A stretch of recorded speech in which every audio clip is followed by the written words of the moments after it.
नमस्कार दोस्तों, मैं हूं दीपक सिंह।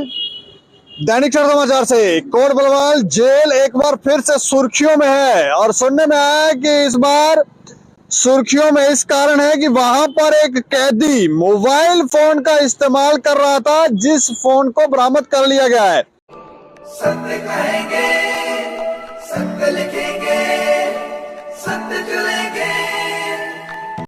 इससे पहले भी कई बार कोट बलवाल जेल सुर्खियों में रही है और कई बार वहां पर सुरक्षा में चूक देखने को मिली है कि mobile phone Kot Bhalwal jail के अंदर कैसे चले जाते हैं, कैदियों के पास कैसे पहुंच जाते हैं, ये एक बड़ा सवाल है।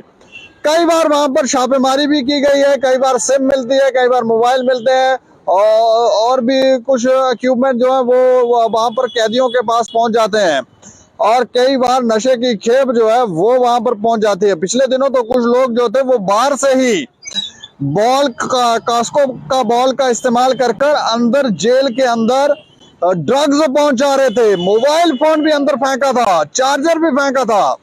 ये सब चीजें जो है पिछले कुछ समय से लगातार कोट बलवाल जेल के अंदर देखने को मिल रही है और इस बार फिर से सुर्खियों में। लेकिन इसमें पूरी जानकारी क्या है, कौन ये कैदी है और कितने मोबाइल फोन मिले हैं, वो सब जानकारी के लिए हमारे साथ हमारे सीनियर डिप्टी न्यूज एडिटर हैं गोविंद चौहान हमारे साथ फोन लाइन पर। गोविंद जी दीपक जी।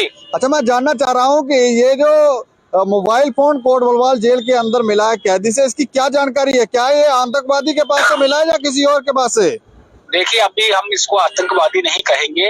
ये जो बंदा है इसका नाम है हबीब सन ऑफ हज शेरू आरो हरिचल कठुआ। ये यूएपीए में शामिल था।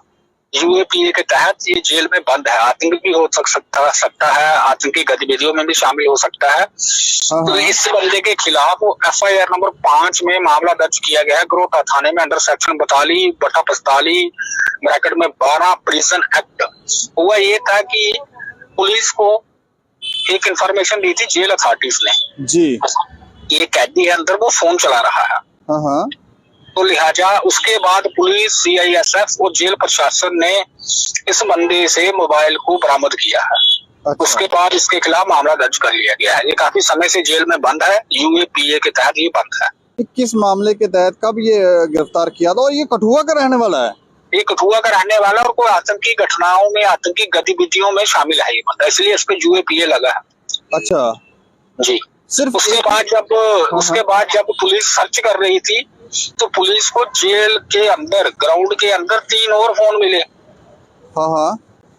जिसमें पुलिस ने एफआईआर नंबर 7 मतलब के एफआईआर नंबर 5 और 7 दो अलग अलग मामले हैं, एक ही दिन में दर्ज हुए हैं ग्रोटा थाने में। 5 में आ गया आपका कैदी से मोबाइल बरामद होना, 7 में आ गया ग्राउंड से 3 फोन बरामद होना। जी, 2 मामले हो गए। अगर मैं थोड़ा सा पीछे ले चलूं आपको जी, तो अब हम ये कह सकते हैं कि पिछले 3 महीनों में लगातार कोट बलवाल की सुरक्षा, जेल की सुरक्षा में सेध लग रही है। सबसे पहले नशे के कारोबार के 2-3 मामले पकड़े गए जी, जिसे अखनूर पुलिस ने हल किया। तो अब बाहर से गेंद में डाल के हेरोइन की खेप अंदर भेजी जाती थी। गरोटा में मामले दर्ज हुए। अखनूर पुलिस ने एसएसपी जम्मू विनोद कुमार की अगुवाई में एक टीम बनी जिसे अखनूर पुलिस ने हल किया और उन लोगों को पकड़ा जो बाहर से नशे की खेप अंदर बेचते थे। ये मामला हल हो गया। उसके बाद आया मोबाइल, हेडफोन और चार्जर, ये बरामद हुआ जेल के अंदर, सेम वैसे ही गेंद में अंदर फेंका गया था जी। वो मामला दर्ज हुआ।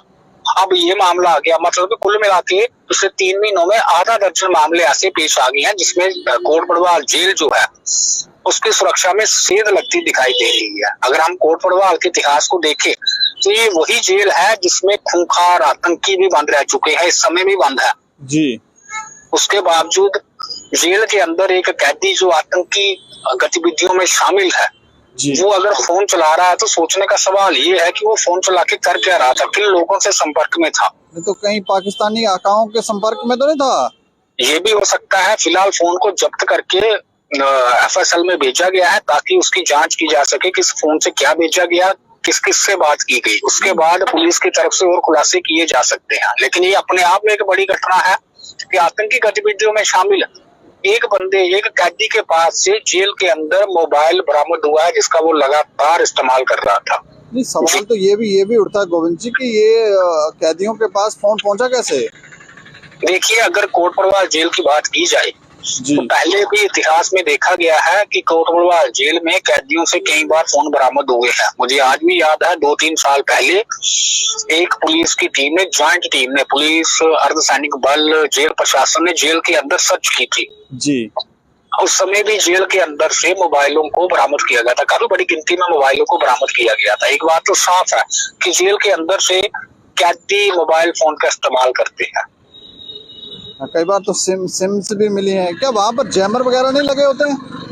जैमर तो लगे हैं, लेकिन कैदियों के पास फोन है और वो उनका इस्तेमाल लगातार करते हैं। ये बात तो अभी FIR नंबर 5 जो अभी गरोटा थाने में कल दर्ज हुई उससे भी साफ हो गई कि अगर एक आतंकी गतिविधियों में शामिल व्यक्ति से मोबाइल फोन बरामद हो रहा है तो आम कैदियों का क्या हाल होगा। तो एक मोबाइल फोन कैदी से मिला है और 3 अलग और मोबाइल फोन मिले हैं जो ग्राउंड पर कहीं मिले हैं सर्च कर। तो मतलब 4 मोबाइल फोन भी हो सकते हैं कि किसी ने फेंके हो बाहर से, पर इसकी पॉसिबिलिटी लगती नहीं, क्योंकि एक साथ 3 फोन कोई फेंकेगा नहीं। मुझे ऐसा लग रहा है कि जब जेल प्रशासन ने पुलिस को कैदी के बारे में जानकारी दी कि कैदी फोन चला रहा है, तो जिन कैदियों के पास फोन थे जब सर्च हुई तो उन्होंने बाहर फेंक दिए। मुझे ऐसा लगता है ये वो 3 फोन है, क्योंकि अभी तक जितने भी फोन बरामद हुए हैं या नशे की खेप बरामद हुई है वो गेंद में फेंकी गई है जी। गेंद तो कल मिली नहीं, 3 फोन ही मिले हैं, तो नेचुरल सी बात है कि ये कैदियों ने फेंके हैं, अंदर से ग्राउंड में फेंक दिए। मतलब बहरहाल उसमें भी FIR नंबर 7 में प्रिजन एक्ट के तहत मामला दर्ज किया है और जांच की जा रही है कि ये फोन कहाँ से आए थे जी। नहीं तो बाहर से इतना सरल है किसी भी चीज को अंदर फेंकना, नशे की खेप फेंकनी हो, मोबाइल फेंकना, इतना सरल है कि बाहर से फेंका सीधा कैदियों के पास जा रहे हैं। नहीं, कैदियों के पास नहीं जाते।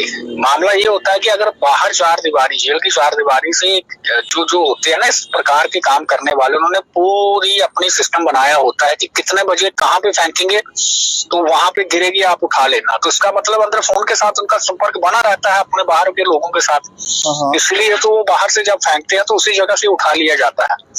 अगर जेल में नशे का कारोबार चल रहा है जिसको पुलिस ने हल किया है, मतलब कि जेल में नशे का कारोबार, हम तो सुनते हैं बाहर नशे का कारोबार चल रहा है, नशे के तस्कर नशे की सप्लाई कर रहे हैं, ये तो जेल के अंदर नशे की सप्लाई की जा रही थी ना, जिसको पुलिस ने हल किया था। तो नेचुरल सी बात है उनका संपर्क अंदर रहता ही है, तो ही उसी समय उसी जगह गेंद में डाल के सामान को फेंका जाता है। मतलब इसका अर्थ तो ये हुआ कि अंदर कैदी मोबाइल फोन इस्तेमाल कर रहे हैं और बड़े पैमाने पर अंदर सर्च की जरूरत है। जी बिल्कुल है। चलिए, शुक्रिया हमें जानकारी देने के लिए। शुक्रिया। तो ये देखें, जो शख्स आतंकी गतिविधियों में शामिल था उस शख्स के पास से मोबाइल फोन बरामद हुआ है और 3 और मोबाइल फोन जो है वो वहां पर मिले हैं। और जिस तरह की जानकारियां मिलती हैं, बार बार सुरक्षा में वहां पर सेंध लग जाती है, बार बार जो सुरक्षा चूक देखने को मिलती है और बाहर से लोग जो हैं वो अंदर नशे की खेपें बेच रहे हैं, मोबाइल फोन बेच रहे हैं, ना जाने क्या क्या बेच रहे हैं, कभी तो पकड़ में आते होंगे, कभी नहीं आते होंगे। तो ऐसे में संपर्क बाहर के लोगों के साथ अंदर के कैदियों का है और बार बार इस तरह की तस्वीरें आ रही हैं। इस खबर के ऊपर आप प्रतिक्रिया रखें और देखते हैं दैनिक समाचार। मुझे और मेरे सहयोगी राजीव गुप्ता को दें इजाजत। नमस्कार।